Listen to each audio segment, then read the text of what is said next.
एक जमाने में एक सरसब्ज देहात की पहाड़ियों में बसे एक छोटे से गांव में सूफिया नाम की एक शफीक और शरीफ रूह रहती थी। सूफिया ने अपने दिन जरूरतमंदों की मदद करते हुए गुजारे, जो इसका रास्ता अबूर करने वाले तमाम लोगों के लिए एक गर्म मुस्कुराहट और तसल्ली बख्श अल्फाज पेश करते थे। एक दिन चहलकदमी के दौरान सूफिया को एक छोटा जख्मी परिंदा मिला। इसने उसे नरमी से उठाया और घर ले गई, उसे देखभाल और सब्र के साथ सेहत की तरफ वापस लाया। जैसे ही चिड़िया सेहतयाब हो गई, सूफिया ने उसे वापस आसमान पर छोड़ दिया, खुशी के साथ ये देखकर कि वो ऊपर जाता है, इसका मीठा गाना हवा भर रहा है।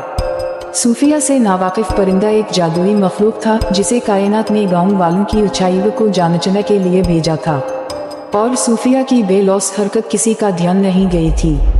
अगले दिन एक पुरस्कार पैकेज इसकी दहलीज पर पहुंचा, जिसमें एक छोटा चमकता हुआ क्रिस्टल था। जैसे ही सूफिया ने क्रिस्टल को थाम रखा था, उस